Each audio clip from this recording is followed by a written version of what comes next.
Kaixo, bideo honetan ikusiko dugu zelan ebazten diren ekuazio matrizialak. Zer dira ekuazio matrizialak? Izango dira orain arte ohituta gauden ekuazioak itxura honetakoak, baina hemen agertzen diren konstanteak izan beharrean zenbakiak, A zenbaki bat izan beharrean matrize bat izango da, B zenbaki izan beharrean beste matrize bat, eta eskatzen dugute isa eta isa gure erantzuna zenbaki bat izan beharrean matrize bat izango da. Orduen, zer da egin behar duguna? Lehenengo pauso izango da beti isa askatzea. Gu hau daukagu. A isa gehi B berdin bia. Orduan, beti egiten dugun bezala, hau askatzeko lehenik eta behin, hau bestaldera pasatuko dugu, eta hau modu normalean. A isa berdin bi A ken B. Onarte guztia normala. Zenbakiak izango balira, egingo nuke hau bestaldera pasatu zatitzen. Baina, matriziak direnean, pentsatu, zatiketak ditugunean, alderantzizko matriziak erabiliko dugula. Zelan? Hemen txertatuko dugu A minus bat, eta hori egiten dugunez, hemen baita ere A minus bat txertatu barko dugu, eta horrela geratuko jaigu gure ekuazioa. A minus bat, hau da, haren alderantzizkoa, bider A, bider isa, berdin A minus bat, parentesi artean, bia, ken B. Gauza bat, gu jarri dugu hemen alderantzizkoa haren aurrean, ez dugu atzean jarri. Azkenan nahi dugu bokadio bezalako bat egitea, A minus bat eta batera egotea. Hori egiten badugu, A minus bat aurretik sartu behar dugu, ezin dugu atzean sartu. Zergaitik, matrizen arteko biderkadura ez delako berdina alde batetik edo bestetik. Beraz, A minus bat aurrean jarri badugu hemen, A minus bat hemen aurrean jarri barko dugu baita ere. A minus bat atzean jarriko bagenu, A minus bat atzean jarriko genuke. Orduan, zer da daukaguna?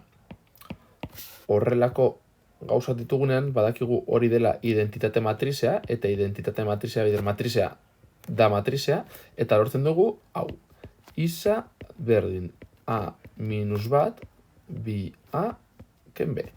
Eta hau da, nolabait emaitza, baina gara, honek ez du balio, zergaitik. A matrizea ezagutzen dugu, B matrizea ezagutzen dugu, baina haren alderantzizkoa ez dugu ezagutzen, kalkulatu behar dugu. Beraz, hau lortzeko, kalkulatu behar dugu lehenik eta behin hau, gero hau egin, eta gero hien arteko biderketa. Saiatuko naiz pauso guztiak saldu berrean matrizeak joan lortzen, bestela luzegi egin daiteke. Alderantzizkoa kalkulatzeko, lehenengo urratsa da determinante kalkulatzea. Kasu honetan ikusten dugu determinantearen balioa bat dela, hau da determinante ez nula. Hortaz, existitzen da alderantzizko matrizea. Agian hau 0 izan ziteken, eta orduan ja ariketa bukatzen da, eta isa ez da existitzen. Baina kasu honetan, hau existitzen denez eta beste bi matrizeak existitzen direnez, horrek esan nahi du, isa existituko dela. Orduan, urratsa da adjunto kalkulatzea. Adjunta honekin, orain egingo duguna da transposatu eta honekin zatitu. Beraz, behin adjunto irauli dugunean, hau lortzen dugu, eta kalkulatzeko alderantzizkoa zatitu behar dugu determinantearekin, baina determinantea bat balio zuenez, matrizea berdin-berdin geratzen da. Horrek esan nahi du, ja lortu dugula alderantzizkoa. Hauek ezagutzen ditugunez, orain bakarrik geratzen dugu matrizen arteko kenketa, eta gero matrizen arteko biderketa. Esan bezala, lehenik eta egiten dugu bi aldiz A matrizea, ken B matrizea. Horretarako, hauek erabiltzen ditugu datuak eman dizkigutena, eta lortzen dugu matrizea. Gogoratu berza da, biderkatu behar dugula bi zenbaki guztiekin, eta gero kenketa bat egiten dugu elementuen artean.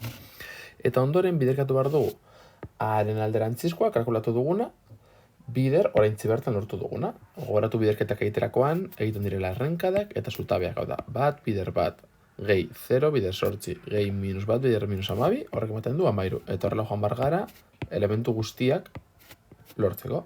Eta lortzen duguna izango da gure emaitza zergaitik. Isa matrizea delako A minus bat bider, parentesi artean, bi aldiz minus B. Beraz, hau daukaguna da gure emaitza. Honek esan nahi du, ekuazio matrizialak egiteko, lehenik eta behin urratz bat eman behar dugu isa lortzeko, zinetan alderantzizkoak agertuko diren ziurrenik, gero alderantzizkoak kalkulatu, eta gero eragiketa matrizialak. Nahiko kalkulo asko dituen ariketa mota.